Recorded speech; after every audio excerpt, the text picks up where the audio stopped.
आज हमें पढ़ना है about the types of chemical reaction. आज हम पढ़ेंगे about the types of chemical reaction. देखिए मैं आपको बता दूं कि हमारी केमिकल रिएक्शंस जो होती हैं वो कुछ टाइप की होती हैं। जैसे एक होती हैं कॉम्बिनेशन रिएक्शन, कॉम्बिनेशन रिएक्शंस। एक होती हैं आपकी डिकम्पोजिशन रिएक्शंस, डिकम्पोजिशन रिएक्शन। एक होती हैं आपकी डिस्प्लेसमेंट रिएक्शन, डिस्प्लेसमेंट रिएक्शन। एक होती हैं आपकी double displacement reaction, double displacement reaction. और एक होती हैं आपकी redox reaction. This is very important. इसके दो कॉन्सेप्ट हैं। मैं आपको मॉडर्न कॉन्सेप्ट और ओल्ड कॉन्सेप्ट दोनों पढ़ाऊंगा। आपको अभी सिर्फ मॉडर्न और ओल्ड कॉन्सेप्ट के बारे में पता है। ये दो चीज़ों से मिलकर बना है। रेड मतलब रिडक्शन होता है। क्या होता है रिडक्शन मैं आपको बताऊंगा। और ऑक्सी मतलब ऑक्सीडेशन होता है। ऑक्स मतलब ऑक्सीडेशन होता है और इसके बारे में भी आपको मैं डिटेल में बताऊंगा। देखिए हमारी जो केमिकल रिएक्शंस हैं उन्हें इन फॉलोइंग कैटेगरीज में डिवाइड किया गया है। एक होती हैं आपकी कॉम्बिनेशन रिएक्शन, एक डिकम्पोजिशन रिएक्शन, एक डिस्प्लेसमेंट रिएक्शन, एक डबल डिस्प्लेसमेंट रिएक्शन और एक रेडॉक्स रिएक्शन। देखिए जो भी आपने अदर टाइप की रिएक्शन पढ़ी थी, मुझे मालूम है आपको लग रहा होगा कि आपने endothermic, exothermic, neutralisation reaction, precipitation reaction इन सब के बारे में पढ़ा था, तो वो कहाँ गई। वो जो टाइप्स ऑफ रिएक्शन है यानी आपकी एंडोथर्मिक, एक्सोथर्मिक और जो प्रेसिपिटेशन और जो न्यूट्रलाइजेशन रिएक्शन है वो एक्चुअली इन ही रिएक्शंस का पार्ट है। मतलब वो सारी reactions have been included in these reaction. आप अपनी पूरी केमिस्ट्री में आज से लेकर जब तक आप केमिस्ट्री पढ़ने वाले हैं उनमें आप जितनी भी रिएक्शंस देखेंगे कहीं ना कहीं वो रिएक्शन इन 5 कैटेगरी को ही बिलोंग कर रही होंगी। या तो वो कॉम्बिनेशन होगी, या डिकम्पोजिशन होगी, या डिस्प्लेसमेंट होगी, या डबल डिस्प्लेसमेंट होगी, या फिर रिडॉक्स रिएक्शन होगी। तो these are the 5 main types of chemical reaction. All the other types are actually part of these main 5 types. जितनी भी दूसरी आपकी टाइप्स हैं वो इन 5 मेन टाइप्स का ही सब पार्ट होती हैं, इन्हीं का उन्हें पार्ट कहा जाता है। अब इसमें सबसे पहले जो आती है that is the combination reaction. वो होती है कॉम्बिनेशन रिएक्शन। तो मैं आपको कॉम्बिनेशन रिएक्शन के बारे में डिटेल में पढ़ाता हूँ कि कॉम्बिनेशन रिएक्शन क्या होती है। देखिए कॉम्बिनेशन रिएक्शन, अब कॉम्बिनेशन रिएक्शन क्या होती है। तो देखिए वर्ड जो कॉम्बिनेशन है उसका मतलब होता है कंबाइन। मतलब क्या होता है, जोड़ना, है ना, जुड़ना। तो हम कहते हैं कि वो रिएक्शन जिसमें दो या दो से ज्यादा रिएक्टेंट कंबाइन होकर के एक सिंगल प्रोडक्ट का फॉर्मेशन करते हैं उन्हें क्या कहा जाता है, उन्हें कॉम्बिनेशन रिएक्शंस कहा जाता है। अगर मैं डेफिनेशन लिखूं तो मैं लिखूंगा कि those reaction in which 2 or more than 2 reactant molecules are combined to form a single product are called combination reactions. मतलब क्या हुई कॉम्बिनेशन रिएक्शन। तो मैंने कहा कि वो रिएक्शन जिसमें दो या दो से ज्यादा रिएक्टेंट मॉलिक्यूल आपस में जुड़ करके एक सिंगल प्रोडक्ट का फॉर्मेशन करते हैं उन्हें क्या कहा जाता है, कॉम्बिनेशन रिएक्शंस कहा जाता है। वो रिएक्शन जिसमें दो या दो से ज्यादा रिएक्टेंट मॉलिक्यूल आपस में जुड़ करके एक सिंगल प्रोडक्ट का फॉर्मेशन करते हैं। Those reaction in which 2 or more than 2 reactant molecules combine to form a single product are called as combination reaction. उन्हें आप क्या कहते हैं, कॉम्बिनेशन रिएक्शंस कहते हैं। जैसे मैं कुछ एग्जाम्पल कराऊं आपको ये रिएक्शंस लर्न करनी है, आप एग्जांपल्स में कभी भी लिख सकते हैं। जैसे एक रिएक्शन होती है 2H2 plus O2 gives 2H2। ये गैस है, ये गैस है और ये लिक्विड है, ठीक है। ये मेंशन मैं इसलिए करता हूँ क्योंकि रिएक्शन एक पूरी इंफॉर्मेशन प्रोवाइड करती है। अगर आप खाली इतना लिख के आओगे 2H2 प्लस O2 तब भी पूरा सही माना जाएगा, बट क्योंकि हम मेंशन कर सकते हैं तो हम मेंशन कर दे रहे हैं। हमें पता है हाइड्रोजन एक गैस है, ऑक्सीजन एक गैस है। और रिएक्शन बताऊँ तो N2 plus 3H2 gives 2NH3। ये भी एक गैस है। ये गैस है और दिस इज अमोनिया गैस। देखिए अमोनिया की जो फॉर्मेशन, इस गैस का नाम क्या है? इस गैस का नाम है ammonia. NH3 is ammonia. Ammonia gas के फॉर्मेशन की प्रोसेस को क्या कहा जाता है? तो इस प्रोसेस का नाम होता है Haber's process. This process is known as what? This process is known as Haber's process. कभी कभी होता है कि वो पूछ लेता है कि the process for the formation of ammonia is known as with by what name, तो आपको पता होना चाहिए कि it is known as Haber's process. उसे आप किस नाम से जानते हैं? तो उसे आप हेबर्स प्रोसेस के नाम से जानते हैं। अगर मैं और एग्जांपल दूं तो मैं कहूंगा कि H2 gas plus Cl2 gas gives what? 2HCl। ये भी गैस, हाइड्रोक्लोरिक एसिड की गैस ऑब्टेन होगी जब दोनों मुझे मिल जाएंगे। तो H2 plus Cl2 gives 2HCl, ये भी एक एग्जाम्पल हो गया। और देखो NH3 gas plus HCl liquid, यहाँ पर मैंने इसी HCl को इस लिक्विड में कन्वर्ट करने के लिए पानी में मिला दिया, इसलिए यहाँ गैस लिख रहा हूँ, यहाँ लिक्विड लिख रहा हूँ। ध्यान से समझना, कंफ्यूज होने की बात नहीं है। वैसे तो मैंने आपको बताया इफ यू डोंट मेंशन तो अभी कोई प्रॉब्लम नहीं है, बट मैं आपको बता रहा हूँ कि H2 प्लस Cl2 से जो HCl हाइड्रोक्लोरिक एसिड बनता है वो हाइड्रोक्लोरिक एसिड वाली गैस बनती है, और यहाँ पर मैंने उसी गैस को पानी में मिला दिया है रिएक्शन कराने के लिए। तो NH3 प्लस HCl मिल करके क्या बना रहा है? तो ये मिल करके NH4Cl लिक्विड में ही बना रहा है। इसका नाम है अमोनियम क्लोराइड। ये जो डेजिग्नेशन है इनको लेकर के आप इतना कंफ्यूज मत हो, चाहो तो नहीं लिखना, कोई प्रॉब्लम नहीं है। अमोनियम क्लोराइड, तो ये बन गया मेरा अमोनियम क्लोराइड। मैंने सिंपल सा आपको बताया NH3 प्लस HCl क्या दे रहा है? NH4Cl दे रहा है, ठीक है। और देखें तो मैं कहूँगा कि CaO प्लस H2O, नहीं लिखूँ तो लिखो, नहीं लिखता है। CaO plus H2O gives CaOH का whole twice. This is calcium hydroxide. इसके तो नाम हम कई बार पढ़ चुके हैं, calcium hydroxide also known as slaked lime, भुजा हुआ चूना। मैंने आपसे कहा था चूने को पानी में मिला दो, दिस इज चूना, पानी में मिला दो। अब ज़रूरी नहीं है, मैं आपको बता देता हूँ ये सॉलिड होता है, लिक्विड होता है, और ये भी सॉलिड होता है कैल्शियम हाइड्रोक्साइड, बट मैं स्टेट मेंशन नहीं कर रहा हूँ, जिससे आपको ये क्लियर रहे कि ज़रूरी नहीं है कि आप मेंशन करो, बट आप मेंशन करते हो तो मोर इन्फॉर्मेटिव लगती है reaction looks more informative, reaction से और ज़्यादा आपको इन्फॉर्मेशन मिलती है।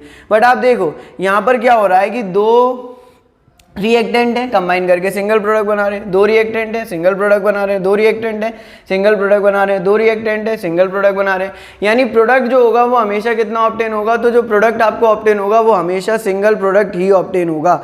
वो रिएक्शन जिसमें दो या दो से ज़्यादा रिएक्टेंट कंबाइन करके क्या बनाते हैं? सिंगल प्रोडक्ट का फॉर्मेशन करते हैं, उन रिएक्शंस को क्या कहा जाता है? उन रिएक्शंस को आप कॉम्बिनेशन रिएक्शंस कहते हैं। Those reaction in which two or more than two substances combine to form a single product are known as combination reaction। ये भी गैस है, ये भी गैस है, और ये भी गैस है। 2SO2 plus O2 gives 2SO3, ये भी हो गया एक reaction. N2 plus O2 gives 2NO। नाम मैं बता चुका हूँ इसका, नाइट्रिक ऑक्साइड होता है, इसका नाम सल्फर ट्राईऑक्साइड, सल्फर ट्राईऑक्साइड, और ये नाइट्रिक ऑक्साइड। ये रिएक्शंस आप लर्न करिए, क्योंकि ये आपके लिए ज़रूरी है कि आप रिएक्शंस लर्न करें, बिकॉज आपके लिए आगे बहुत हेल्पफुल रहेगा, बहुत सारी चीज़ों में आपकी मदद करेगा। वो हो सकता है कि बस वो इतना लिख दे H2 प्लस O2 और बोले कि ये फुलफिल पूरा करो, तो आप फिलअप्स में लिख सकते हो। और मैं आपको ये भी बता दूँ कि मैं जितनी रिएक्शंस आपको बोल रहा हूँ, आप उतनी ही रिएक्शंस आपके लिए सफिशिएंट हैं, उससे ज़्यादा कभी भी एक भी रिएक्शन बाहर से नहीं आएगी, क्योंकि मैं आपको वो रिएक्शन बता रहा हूँ which have been mentioned in your NCERT, which have been mentioned in your syllabus, जो आपके सिलेबस में दी गई हैं, और सिलेबस से बाहर तो कोई चीज़ आ नहीं सकती है। तो ये भी आपकी एक टाइप ऑफ रिएक्शन हो गई। और देखें तो देखो Mg plus O2 gives 2MgO, magnesium oxide. ये वाइट कलर का होता था, हमने पहले करा था। सो ये सारी रिएक्शन किस चीज़ को रिप्रेजेंट कर रही हैं? ये रिप्रेजेंट कर रही हैं कॉम्बिनेशन रिएक्शन को। क्यों? क्योंकि इनमें दो रिएक्टेंट के मॉलिक्यूल हैं which are actually combining to form a single product, या दो से ज़्यादा रिएक्टेंट के मॉलिक्यूल अगर कंबाइन करते हैं और कंबाइन करके किसका फॉर्मेशन करते हैं? तो एक सिंगल प्रोडक्ट का फॉर्मेशन करते हैं। Those reaction in which reactant molecule combine to form a single product, वो रिएक्शन जिसमें रिएक्टेंट के मॉलिक्यूल कंबाइन करके एक सिंगल प्रोडक्ट का फॉर्मेशन करते हैं। This is magnesium hydroxide, magnesium oxide plus water gives magnesium hydroxide, calcium oxide plus water gives calcium hydroxide.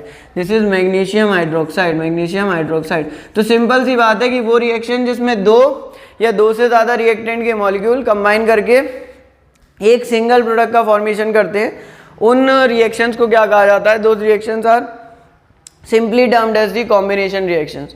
उन reactions को आप क्या कहते हैं, तो उन रिएक्शंस को आप कॉम्बिनेशन रिएक्शन कहते हैं। वो रिएक्शन जिसमें दो या दो से ज़्यादा रिएक्टेंट कंबाइन करके एक सिंगल प्रोडक्ट बनाते हैं। देख लीजिए एग्जांपल के लिए 2H2 + O2 gives 2H2, N2 + 3H2 gives 2NH3H2 + Cl2 gives 2HCl, NH3 + HCl gives NH4Cl, COA + H2O gives COH का volt wise, 2SO2 + O2 gives 2SO3, N2 + O2 gives 2NO, 2Mg + O2 gives 2MgO, MgO + H2O gives MgOH का volt wise. मैं आपको फिर बता रहा हूँ, आप जितनी ज़्यादा केमिस्ट्री में रिएक्शंस लर्न करेंगे आपके लिए उतनी ही केमिस्ट्री अच्छी होती जाएगी। तो मैं अगर आपको बहुत सारी रिएक्शंस करने के लिए बोल रहा हूँ कि आप ये रिएक्शंस लर्न करिए, तो आप उन्हें बाय हार्ट लर्न करिए, आपके लिए बेनिफिशियल होगा। इस क्लास की केमिस्ट्री के लिए तो बेनिफिशियल होगा ही, आगे की आपकी केमिस्ट्री के लिए भी बहुत बेनिफिशियल होगा। So it is very important कि आप रिएक्शंस लर्न करें। केमिस्ट्री रिएक्शंस का ही खेल है और वो खेल सकता है इस खेल को जिसको रिएक्शंस जितनी अच्छी तरीके से क्या हो, लर्न हो। नेक्स्ट टाइप ऑफ रिएक्शन के बारे में मैं आपको बताऊंगा, तो which is the decomposition reaction. हमने कॉम्बिनेशन रिएक्शन पढ़ ली, अब हम पढ़ेंगे about the decomposition reaction. Combination के बाद जो नेक्स्ट टाइप ऑफ रिएक्शन होगी हमारी, that will be the decomposition reaction, और मैं उसको उसके टाइप्स भी बताऊंगा और उसके टाइप्स आपको एक्सप्लेन भी करूंगा, ठीक है। Next is decomposition reaction. Decomposition reaction, decomposition reaction क्या होती है, तो देखिए डिकम्पोजिशन रिएक्शन के लिए कहा जाता है कि वो reaction, it is just the reverse of combination reaction. ये कॉम्बिनेशन रिएक्शन का क्या होगी, रिवर्स होगी। तो आप ये लिख भी सकते हो, it is the reverse of combination reaction. Combination में जुड़ना था, डिकम्पोज का मतलब क्या होता है, टूटना। डिकम्पोज मतलब होता है ब्रेक होना, टूटना, ठीक है। सो डिकम्पोजिशन रिएक्शन कौन सी रिएक्शन होगी, तो ये रिवर्स ऑफ कॉम्बिनेशन रिएक्शन होगी। डेफिनेशन में लिखूंगा कि those reaction in which a single reactant forms two or more than two product is called decomposition reaction. So now what is decomposition reaction? तो decomposition reaction के लिए हमने कहा कि वो रिएक्शन जिसमें एक सिंगल रिएक्टेंट का मॉलिक्यूल हो, एक सिंगल सब्सटेंस हो, और वो सिंगल सब्सटेंस क्या कर रहा हो, दो या दो से ज्यादा प्रोडक्ट का फॉर्मेशन कर रहा हो, उन्हें आप क्या कहेंगे, डिकम्पोजिशन रिएक्शन कहेंगे। Those reaction in which a single reactant forms two or more than two product are called as decomposition reaction. उन्हें आप क्या कहते हैं, उन्हें आप डिकम्पोजिशन रिएक्शन कहते हैं। जैसे मैं एग्जाम्पल के लिए आपको रिएक्शंस बताऊं, तो आपने CaCO3 लिया, उसको आपने हीट किया, ट्राइंगल बनाते थे, क्या प्रोड्यूस करेगा, CaO + CO2। CO2 गैस होगी, हवा में उड़ जाएगी। अब यहाँ पर कैल्शियम कार्बोनेट, लाइमस्टोन, चूना पत्थर को आपने जलाया और चला करके दो प्रोडक्ट बना लिए।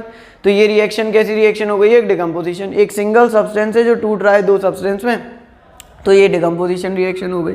अगर मैं और बोलूँ तो मैं कहता हूँ आपसे कि आपके पास 2FeSO4 है, इसने आपने इसे हीट किया तो इसने क्या बनाया, Fe2O3 बनाया, Fe2O3 बनाया, प्लस उसने SO2 प्लस उसने SO3 गैस बनाई, प्लस उसने SO2 और उसने SO3 गैस बनाई। तो सिंपल सी रिएक्शन है। मैंने आपसे कहा क्या हो रहा है यहाँ पर, देखो बैलेंस है रिएक्शन, 2 4 8, 6 3 और 3 6 और 2 8, सल्फर 2, 1 और 1 2, आयरन 2, 1 और 2, तो ये रिएक्शन तो बैलेंस है। अब एक सिंगल सब्सटेंस है जो दो या दो से ज़्यादा प्रोडक्ट में टूट रहा है, मतलब SO2 सल्फर डाइऑक्साइड और सल्फर ट्राइऑक्साइड में टूट रहा है। सल्फर डाइऑक्साइड और सल्फर ट्राइऑक्साइड में क्या कर रहा है, ये ब्रेक हो रहा है, सल्फर डाइऑक्साइड और सल्फर ट्राइऑक्साइड में टूट रहा है, और साथ में क्या बना रहा है, फेरिक ऑक्साइड बना रहा है। फेरिक ऑक्साइड SO2 और SO3 बना रहा है। तो एक सिंगल सब्सटेंस है जो दो या दो से ज़्यादा प्रोडक्ट में टूट रहा है, तो ये रिएक्शन भी कैसी रिएक्शन हो जाएगी, एक डिकम्पोजिशन रिएक्शन हो जाएगी। सिंपली वो रिएक्शन जिसमें एक सिंगल सब्सटेंस दो या दो से ज़्यादा प्रोडक्ट में टूट जाता है, उन रिएक्शंस को क्या कहा जाता है, तो दो reactions are simply termed as decomposition reaction. उन रिएक्शंस को हम डिकम्पोजिशन रिएक्शंस कहते हैं। देखो और देखो, तो हमने एक रिएक्शन और लिखी थी 2PbNO3 का होल ट्वाइस। ये क्या देगा हीट करने पर, ये देगा 2PbO + 4NO2 प्लस O2। अब ये रिएक्शन जो है this is nitrous oxide, this is nitrous oxide, NO is nitric oxide, NO2 is nitrous oxide, nitrous oxide, nitrous oxide. तो अब इसमें क्या हो रहा है कि जो आपका लेड नाइट्रेट है, इसका नाम है लेड नाइट्रेट, क्या नाम है इसका, लेड नाइट्रेट, इसका है iron sulphate, Fe is iron, Fe is iron, Fe iron होता है। आप कहोगे सिंबल Fe क्यों है, क्योंकि इसका लैटिन नेम क्या होता है, फेरम, क्या नाम होता है, फेरम, फेरम होता है, वहां से इसका सिंबल क्या ले लिया गया है, Fe ले लिया गया है। तो दिस इज आयरन सल्फेट टूट करके Fe2O3 SO2 और SO3 दे रहा है। दिस इज लेड नाइट्रेट भी टूट करके दो या दो से ज़्यादा प्रोडक्ट का फॉर्मेशन कर रहा है। तो हम कहते हैं सिंपली वो रिएक्शन जिसमें एक सिंगल सब्सटेंस टूट करके दो या दो से ज़्यादा प्रोडक्ट का फॉर्मेशन कर रहा हो, एक सिंगल सब्सटेंस टूट करके दो या दो से ज़्यादा प्रोडक्ट का फॉर्मेशन कर रहा हो, उन रिएक्शंस को हम क्या कहते हैं, तो those reactions are termed as decomposition reaction. उन रिएक्शंस को क्या कहा जाता है, उन रिएक्शंस को आप डिकम्पोजिशन रिएक्शंस कहते हैं। देखिए डिकम्पोजिशन रिएक्शन के कुछ टाइप्स होते हैं which are very important. Decomposition reaction के टाइप्स, डिकम्पोजिशन रिएक्शंस के टाइप्स। तो डिकम्पोजिशन रिएक्शन के क्या टाइप होते हैं, तो उनके तीन टाइप्स होते हैं। There are 3 types of decomposition reaction, ठीक है। एक होती है आपकी thermal decomposition reaction, thermal decomposition reaction, one is thermal decomposition reaction. इन्हें एक एक करके डिटेल में पढ़ेंगे, दीज आर वेरी इंपॉर्टेंट। तो एक थर्मल डिकम्पोजिशन है, एक होता है इलेक्ट्रोलाइटिक डिकम्पोजिशन, इलेक्ट्रोलाइटेड डिकम्पोजिशन रिएक्शन, और एक होती है फोटोलाइटिक डिकम्पोजिशन रिएक्शन। सिंपल है, मैंने आपसे क्या कहा, एक होती है आपकी थर्मल डिकम्पोजिशन रिएक्शन, एक होती है इलेक्ट्रोलाइटिक डिकम्पोजिशन रिएक्शन, और एक होती है फोटोलाइटिक डिकम्पोजिशन रिएक्शन। बहुत डिटेल में पढ़ेंगे हम इन्हें, बट नाम से पता चल रहा है थर्मल का मतलब होता है हीट, तो वो decomposition reaction which takes place by heat, वो डिकम्पोजिशन रिएक्शन जो किसकी मदद से होती है, हीट की मदद से होती है, उसे क्या कहा जाता है, थर्मल डिकम्पोजिशन रिएक्शन। वो डिकम्पोजिशन रिएक्शन यानी वो रिएक्शन जिसमें एक सब्सटेंस दो या दो से ज़्यादा सब्सटेंस में टूटेगा, और कब टूटेगा, जब हीट पास की जाएगी। तो उन रिएक्शंस को आप क्या कहते हैं, थर्मल डिकम्पोजिशन रिएक्शन कहते हैं। इलेक्ट्रोलाइटिक डिकम्पोजिशन रिएक्शन, तो वो डिकम्पोजिशन रिएक्शन जो किसकी मदद से होती हैं, इलेक्ट्रिसिटी की मदद से होती हैं, उन्हें क्या कहा जाता है, उन्हें कहा जाता है इलेक्ट्रोलाइटिक डिकम्पोजिशन रिएक्शन। क्या कहा जाता है, इलेक्ट्रोलाइटिक डिकम्पोजिशन रिएक्शन। और इस प्रोसेस को इलेक्ट्रोलाइटिक डिकम्पोजिशन रिएक्शन या फिर आप क्या कह सकते हो, इलेक्ट्रोलाइसिस, क्या कह सकते हो, इलेक्ट्रोलाइसिस, क्योंकि इलेक्ट्रो मतलब इलेक्ट्रिसिटी और लाइसिस मतलब डिकम्पोजिशन, इलेक्ट्रो मतलब इलेक्ट्रिसिटी, लाइसिस मतलब डिकम्पोजिशन, तो इलेक्ट्रोलाइसिस भी कह सकते हो। तो the decomposition which takes place on passing electricity is known as electrolytic decomposition reaction. The decomposition which takes place on passing heat is called as thermal decomposition reaction. और वो decomposition reaction जो sunlight pass करने पर या white light pass करने पर, white light या फिर सनलाइट, वाइट लाइट या फिर सनलाइट, वाइट लाइट क्या होती है, वाइट लाइट होती है वो light which is made up of 7 colours. ये मैं आपको बता चुका हूँ फिजिक्स में कि वाइट लाइट जो होती है वो आपकी 7 कलर्स की होती है। और वो 7 कलर्स कौन से होते हैं, तो वो 7 कलर्स होते हैं VIBGYOR, violet, indigo, blue, green, yellow, orange, red, violet, indigo, blue, green, yellow, orange, red, violet, indigo, blue, green, yellow, orange, red. इन कलर से मिलकर बनी हुई लाइट को क्या कहा जाता है, व्हाइट लाइट कहा जाता है। और सन से आने वाली लाइट कौन सी लाइट होती है, व्हाइट लाइट होती है। बट यहाँ पर मैं कह रहा हूँ कि व्हाइट लाइट, नॉट सनलाइट, क्योंकि सन से आने वाली लाइट भी व्हाइट लाइट है, और एक बल्ब से, जो एक बल्ब से आने वाली लाइट होती है वो भी व्हाइट लाइट ही होती है, बल्ब से आने वाली लाइट भी व्हाइट लाइट होती है, क्योंकि उसमें भी 7 कलर्स होते हैं। तो अगर वो डिकम्पोजिशन रिएक्शन जो व्हाइट लाइट पर्टिकुलरली सन की प्रेजेंस में करवाते हैं तो हम सनलाइट कह देते हैं, क्योंकि बल्ब की प्रेजेंस में कम करवाते हैं। So the decomposition reaction which takes place by light, वो डिकम्पोजिशन रिएक्शन जो लाइट की मदद से होते हैं, उन डिकम्पोजिशन रिएक्शंस को क्या कहा जाता है, तो those decomposition reactions are termed as photolytic decomposition reaction. और इनको, इस प्रोसेस को एक और नाम दिया जा सकता है, तो it is also termed as photolysis. क्या नाम दिया जाता है, फोटोलाइसिस। फोटो मतलब लाइट, लाइसिस मतलब डिकम्पोजिशन, फोटो मतलब लाइट और लाइसिस मतलब decomposition. So the decomposition reaction which takes place due to heat are termed as thermal decomposition reaction. The decomposition reaction which takes place due to electricity are termed as electrolytic decomposition reaction. The decomposition reaction which takes place due to light are termed as photolytic decomposition reaction और photolysis, उन्हें आप क्या कहते हैं, photolysis कहते हैं और photolytic decomposition reaction कहते हैं। ये हमने decomposition reaction के बारे में पढ़ा। अब एक एक करके हम इनके टाइप्स के बारे में डिटेल में पढ़ेंगे। मैंने आपसे बस इतनी सी बात कही है कि decomposition reaction जो है वो रिवर्स होता है कॉम्बिनेशन रिएक्शन का, और वो रिएक्शन जिसमें एक सिंगल सब्सटेंस टूट करके दो या दो से ज़्यादा प्रोडक्ट का फॉर्मेशन करता है, उन रिएक्शन को आप डिकम्पोजिशन रिएक्शन कहते हैं। ये अभी हमने सिर्फ 3 एग्जांपल्स बताए हैं, मैं आपको और भी बता सकता हूँ। मैं आपको बता सकता हूँ 2KClO3 पोटेशियम क्लोरेट, इसका नाम होता है 2KClO3 potassium chlorate, potassium chlorate. तो 2KClO3 पोटेशियम क्लोरेट, ये भी टूटेगा तो क्या देगा, 2KCl + 3O2 देगा। ठीक है, पोटेशियम क्लोरेट टूट करके क्या देगा, 2KCl और 3O2 देगा। तो यहाँ भी एक सिंगल सब्सटेंस दो या दो से ज़्यादा प्रोडक्ट में टूट गया। देखो और देखोगे तो देखो और रिएक्शन के एग्जांपल में मैं आपको बता देता हूँ कि 2H2O, ये क्या देता है, H2 2H2 + O2 देता है। अब यहाँ पर वाटर टूट गया किस में, हाइड्रोजन गैस में और ऑक्सीजन गैस में, तो ये भी क्या बता रहा है, ये भी डिकम्पोजिशन को बता रहा है। सो सिंपल है, डिकम्पोजिशन रिएक्शन में एक सब्सटेंस दो या दो से ज़्यादा सब्सटेंस में क्या होगा, ब्रेक होगा। अब हम टाइप्स ऑफ डिकम्पोजिशन रिएक्शन को एक एक करके डिटेल में पढ़ते हैं। ठीक है, तो सबसे पहले मैं आपको बताऊंगा about the thermal decomposition reaction. We will study about the thermal decomposition reaction. देखते हैं थर्मल डिकम्पोजिशन रिएक्शन के बारे में। पहला is thermal decomposition reaction. First is thermal decomposition reaction. Thermal decomposition reaction क्या होती हैं, तो देखिए थर्मल डिकम्पोजिशन रिएक्शन के लिए कहा जाता है कि थर्म का मतलब होता है हीट, थर्म का मतलब होता है हीट। तो हम कहते हैं कि the decomposition reaction which takes place due to heat, the decomposition reaction, the decomposition reaction which takes place due to heat are called thermal decomposition reaction.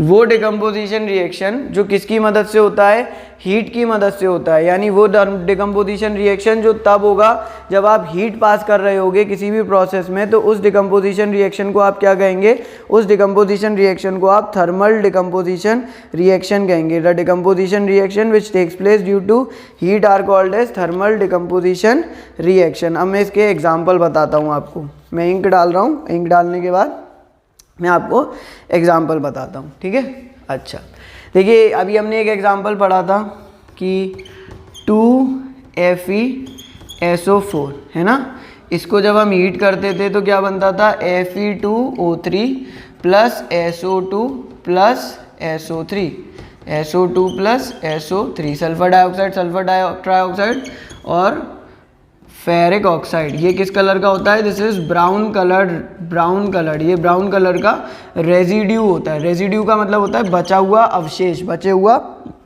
Part. तो ये ब्राउन कलर का हिस्सा बचता है। मतलब अगर आप टेस्ट ट्यूब में FeSO4 लो और उसे आप हीट करो तो उसमें से SO2 SO3 गैस उड़ जाएगी और जो टेस्ट ट्यूब के बेस पर बच जाएगा वो क्या बच जाएगा, एक ब्राउन कलर का Fe2O3 बच जाएगा, ब्राउन कलर का Fe2O3 बच जाएगा। और रिएक्शन में आपको बताऊं तो देखो CaCO3 कैल्शियम कार्बोनेट, इसे आप हीट करोगे तो क्या बनेगा, CaO + CO2 बनेगा। अच्छा कैसे पता चलता है कि किसी रिएक्शन में कार्बन डाइऑक्साइड गैस रिलीज हो रही है, तो मैंने आपको बताया था कि लाइम वाटर क्या हो जाता है, lime water will turn milky. Lime water कैसा हो जाएगा, मिल्की हो जाएगा। यदि लाइम वाटर मिल्की हो रहा है तो इसका मतलब ये है कि वो रिएक्शन कैसी रिएक्शन है, एक थर्मल डिकम्पोजिशन रिएक्शन है। और बताऊं तो मैंने ये भी तो बताया था 2PbNO3 का whole twice gives 2PbO + 4NO2 + O2। तो ये रिएक्शन भी कैसी रिएक्शन है, ये भी तब होती है जब आप हीट पास करते हो। थर्मल डिकम्पोजिशन रिएक्शन वो रिएक्शन है जो तब होती है जब आप क्या पास करते हो, हीट पास करते हो। थर्मल डिकम्पोजिशन वो है जो तब होती है जब आप क्या पास करते हो, हीट पास करते हो। जब आपने हीट पास करी और हीट पास करने पर डिकम्पोजिशन हुआ, यानी एक सिंगल सब्सटेंस टूट गया दो या दो से ज़्यादा सब्सटेंस में, तो उसे क्या कहा जाएगा, उसे कहा जाएगा थर्मल डिकम्पोजिशन रिएक्शंस। और बताएं तो देखो और हो सकती है ZnCO3, ये हीट करने पर टूटेगा ZnO प्लस CO2 में, ये भी कैसी रिएक्शन है, एक थर्मल डिकम्पोजिशन रिएक्शन है। So the decomposition reaction which takes place due to heat, वो डिकम्पोजिशन रिएक्शन जो हीट करने पर होती है, जैसे 2KClO3 पोटेशियम क्लोरेट, ये मेरे को बहुत अच्छी लगती है रिएक्शन, इसलिए मैं बार बार लिखता हूँ इसे। 2KClO3 पोटेशियम क्लोरेट, ये हीट करेंगे तो 2KCl प्लस 3O2 देगा, 2KCl प्लस 3O2 देगा। तो ये भी कैसी रिएक्शन हो गई, एक थर्मल डिकम्पोजिशन रिएक्शन हो गई। मैं बोर्ड से इसलिए हट रहा हूँ क्योंकि मैं चाहता हूँ कि आप बोर्ड पर बार बार देखें और आप ये रिएक्शंस को बार बार मेरे साथ रिपीट करें। जब मैं पीछे पढ़ता हूँ बोर्ड के साइड में हट करके, तो आप मेरे साथ साथ रिपीट करें, क्योंकि रिएक्शंस आपको लर्न होनी चाहिए और रिएक्शंस को याद करने का तरीका भी बहुत सिंपल सा है। The only way to learn the reaction is to just write them. The more you write them उतनी आपकी स्ट्रांग होती जाएंगी रिएक्शन। और आप समझिए इस बात को कि अगर आप रिएक्शंस याद करते हैं तो आपके अंदर एक इंटरनल सेटिस्फैक्शन और केमिस्ट्री को लेकर के अपने आप एक कॉन्फिडेंस आने लगेगा कि हमें अब केमिस्ट्री आने लग गई है। बिकॉज केमिस्ट्री सिर्फ रिएक्शंस की बात है। आप क्या कॉम्बिनेशन रिएक्शन की क्या आपको डेफिनेशन नहीं आती होगी कि दो चीजें कंबाइन करके एक चीज बना देंगी? क्या आपको डिकम्पोजिशन की डेफिनेशन नहीं आएगी कि दो चीजें, एक चीज टूट करके दो या दो से ज्यादा चीजें बना देगी? क्या आपको उसके टाइप नहीं समझ में आएंगे कि थर्मल है, हीट से, इलेक्ट्रिकल है, इलेक्ट्रिसिटी से, और फोटोलाइटिक है जो कि लाइट से हो रहा होगा? तो ये तो सब आपको समझ में आने वाली चीजें, these are just common things, ये तो बहुत कॉमन चीजें। तो फिर वो अलग चीज क्या है जो आपको सबसे अलग खड़ा कर देगी? वो अलग चीज है आपकी कितनी रिएक्शंस याद है। The more you learn the reaction, आपकी केमिस्ट्री उतनी स्ट्रांग होगी। मैं आपको बता रहा हूं क्योंकि मुझे पता है कि केमिस्ट्री में सबसे ज्यादा इंपॉर्टेंट रिएक्शंस का ही खेल है। तो आप बहुत अच्छे से रिएक्शंस के बारे में जरूर लर्न करिए।